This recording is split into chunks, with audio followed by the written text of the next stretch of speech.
आंदोलन घर घर में है और सब किसानों का दिल दुख रहा है और सरकार से बहुत नाराज है। कोई बेस था क्या इनका? इन्होंने किसी किसान को, किसी किसान नेता को, हमारे किसी बुजुर्ग को समझाया हो कि भाई हम इस तरह का कानून लाना चाह रहे, ये आपके हित का है? ऐसा तो कोई नजर नहीं आ रहा। पूरी भाजपा पार्टी आज हवाओं में है। वे सोच रही कि हम फिर बरगा ला लेंगे, हिंदू मुस्लिम करके चुनाव करा देंगे और हम सत्ता में आ जाएंगे। उनकी बहुत बड़ी भूल है। चुनाव में अब की बार यहाँ से गए।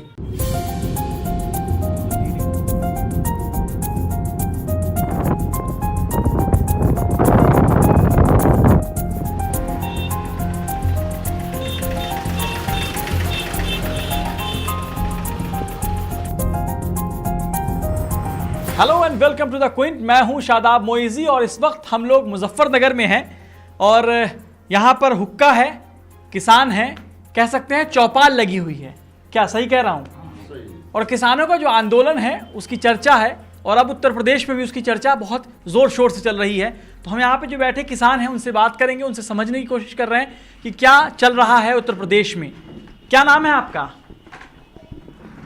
क्या नाम है सर? सत्येंद्र अलावत। क्या चल रहा है उत्तर प्रदेश में? यहाँ पर क्या किसान सच में नाराज हैं या ऐसे ही बस राजनीतिक चल रहा है सब कुछ? किसान बहुत दुखी हैं और 3 महीने से हमारे जो बड़े लोग हैं वहाँ सब प्रतिनिधि हमारे दिल्ली के चारों तरफ हैं। सरकार इतनी घटिया होगी कोई सोच भी नहीं सकता। अपने घमंड में, सत्ता के घमंड में बिल्कुल चूर है। हमारे 200 से ज़्यादा किसान भाई शहीद हो गए। एक आंसू उनके लिए उनके पास नहीं है। ड्रामेबाजी के आंसू इनके पास हैं, लेकिन वास्तविकता में इनके पास कोई किसान के लिए आंसू नहीं है। किसान के लिए इनके पास कुछ भी नहीं है। आपकी किस चीज़ की खेती है? मेरी गन्ना है और जितनी यहाँ हमारे गेहूं गन्ना, ये मोस्टली हमारे यहाँ यही फसल होती है। जब ये आंदोलन शुरू हुआ था किसानों का तो बार बार कहा जा रहा था कि ये पंजाब का आंदोलन है, पंजाब से छोटे कुछ किसान बैठे हैं, लेकिन आप भी नाराज़ दिख रहे हैं। पंजाब से किसान आए तो वो आतंकवादी खालिस्तानी हो गए। उसके बाद हरियाणा आया तो उसके बाद हरियाणा पंजाब का हो गया।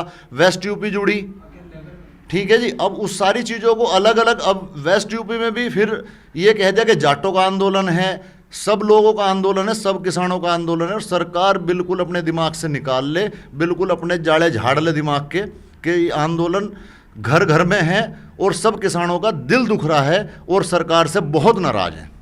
चाचा क्या नाम है आपका? अजय पाल। आपकी किसी से खेती है? हमारी गन्ने की खेती होती है। गन्ने की खेती है। फ़ायदा है कुछ? फायदा क्या है, यहाँ तो कुछ भी नहीं मिल रहा। क्यों भाई 3 साल हो लिए, एक पैसा नहीं बढ़ा। आप जो है खाद को देखो, मजदूरों की मजदूरी देखो, आप जो है इसके साथ साथ में जो कीटनाशक दवाई हैं उनके सबके जो है दुगने रेट हो चुके हैं। हमारे अब तक 3 साल में एक पैसा भी नहीं। ऐसा क्यों? अभी कितना रेट है? कैसे क्विंटल आप लोग बेच रहे हैं? हमारा जो है 325 रुपये का रेट है। अच्छा, इसमें जो है ये मिल के जो है सरमाएदार सारे के सारे मिल वाले गाड़े घटतोल लिए करें। कोई कहेगा जड़ आ गई, कोई कहेगा पत्ती आ गई, कोई कहेगा घोड़ा आ गया। अरे कितना ही बनना गन्ना ले जाओ, घटतोली जब भी कर रहे। सर क्या नाम है आपका? आप भी किसान हैं तो मुझे एक बात बताइए कि यहाँ पर जो आप लोग कह रहे हैं नाराज़ हैं। मेरा नाम नकुल अहलावत है। हाँ नकुल जी, मुझे ये बताइए कि लोग कह रहे हैं, ये जैसे इन्होंने अपनी नाराज़गी जाहिर की, मैं एक बात थोड़ा समझना चाह रहा हूँ कि यहाँ पर जो बीजेपी बहुत मजबूत है यहाँ पर, 2014 में भी उनके सांसद बने, 2019 में भी उनके सांसद बने, अब थोड़ी सी लोगों में नाराज़गी दिख रही है। क्या वजह है? भाई यार थोड़ी सी नाराज़गी नहीं, नाराज़गी यार बहुत हद तक है। कहीं ना कहीं मीडिया वाले भी गड़बड़ कर रहे हैं कि थोड़ी सी नाराज़गी तो यार हर घर में है। अगर ये आप थोड़ी सी नाराज़गी मान दे तो पहली बात तो यही भूल कर रहे हैं आप। बीजेपी को इसलिए लाए थे हम ताकि कांग्रेस से जो हमारा नहीं हो सके वो बीजेपी कर दे। इन्होंने वादे भी बहुत लंबे चौड़े करे। अब ये कह है छाती पीट है, आय दुगनी होगी, हमारी आय दुगनी कर दी किसान की। हमें ये बता दो डीजल के रेट कहाँ है आज, मजदूरी क्या है, पेस्टिसाइड क्या है और भाव हमारा जू का तू। तो आमदनी दुगनी किसी कौन सा पैमाना है वो, जौन सा दुगनी बता रहे ये। दूसरी बात, अगर हम गन्ना बो रहे, गन्ना बोना हमारी मजबूरी है यहाँ।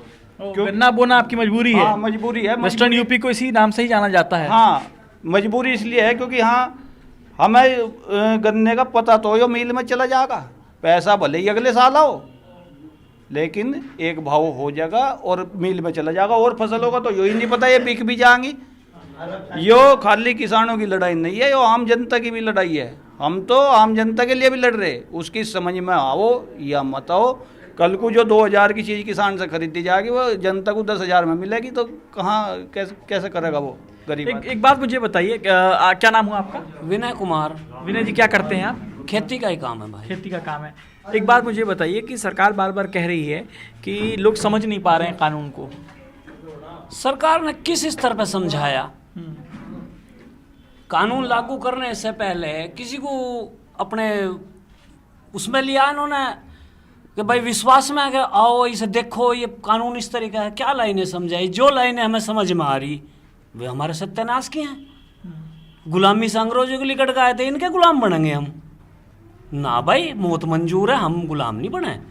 या तो समझाते हुए, बहुत टाइम था इनके पास, लॉकडाउन था, लॉकडाउन खुल गया, इनके सांसद, इनके विधायक, इनके कार्यकर्ता, हम लोग भी थे, वोटर हम भी थे इनके।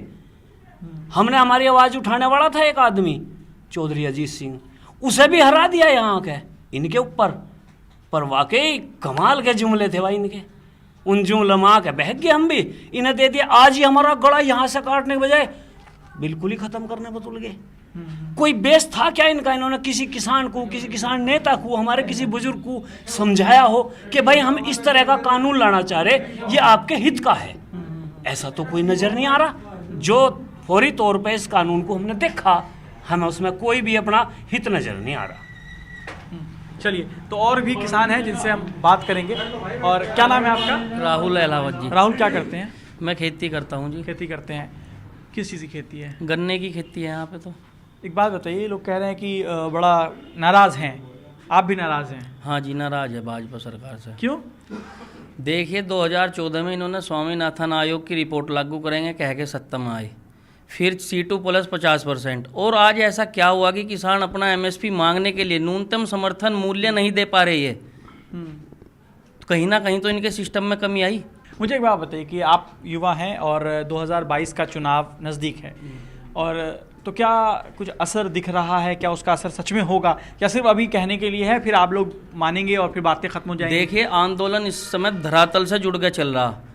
भाजपा के सांसद और विधायक और पूरी भाजपा पार्टी आज हवाओं में है। वे सोच रही कि हम फिर बरगा ला लेंगे, हिंदू मुस्लिम करके चुनाव करा देंगे और हम सत्ता में आ जाएंगे। उनकी बहुत बड़ी भूल है। चुनाव में अब की बार यहाँ से गए। तो 2013 के बाद कहा जाता है कि हिंदू मुसलमान के नाम पर ही मुजफ्फरनगर के लोग या इस इलाके के लोगों ने वोट किया। देखिए, 2019 में चौधरी अजीत सिंह ने उस खाई को बहुत पाट दिया। जब से वे चुनाव लड़े, यहाँ पे कोई हिंदू मुस्लिम का केस नहीं आया। 2021 चल रहा, 19 से कोई लड़ाई का केस नहीं आया यहाँ पे। उन्होंने बहुत इस खाई को RLD से हैं? हाँ जी, RLD से इसलिए? मैं हाँ जी, किसान हूँ और खेती भी करता हूँ और राष्ट्रीय लोकदल का कार्यकर्ता भी हूँ। कार्यकर्ता है, इसलिए आप अपनी पार्टी की? नहीं, ऐसा नहीं है। जो चीज़ है आप यहाँ पे तभी कर रहे हैं। नहीं, आप देखिए 2014 में 4.5 लाख वोटों से हमने संजीव बालियान को जिताया। और कार्यकर्ता आप RLD के थे, फिर भी बीजेपी को जिताया? यहाँ पे सब माहौल था, सब भूल गए थे, सब भूल के वोट करा हमने भाजपा को। हमें जुमले दिखाए, हमें वादे इतने बताए कि पता नहीं क्या करेंगे। 15 लाख, आज कुछ भी नहीं। किसान ठगा सा महसूस कर रहा है, उसके गन्ने का दाम नहीं बढ़ा, पेस्टिसाइड सबके दाम बढ़ गए। बिजली देख लो, पूरे उत्तर प्रदेश में भारत से महंगी है। तो हम लोग यहाँ पर बात अपनी ख़त्म करेंगे, और यहाँ पर जो किसान हैं वो नाराज़ हैं। उनका कहना है कि सरकार जो है किसानों की बात नहीं सुन रही है, और सरकार को जो 3 कृषि कानून है उसको लेकर भी उनका गतिरोध है, उनको एक नाराज़गी है। ये सारी चीज़ें यहाँ पर हैं। अब देखना ये होगा कि 2022 चुनाव, जो विधानसभा चुनाव उत्तर प्रदेश में होना है, उस पर इन बातों का असर होगा या नहीं। तो बाकी खबरों के लिए आप जुड़े रहिए द क्विंट और क्विंट हिंदी के साथ।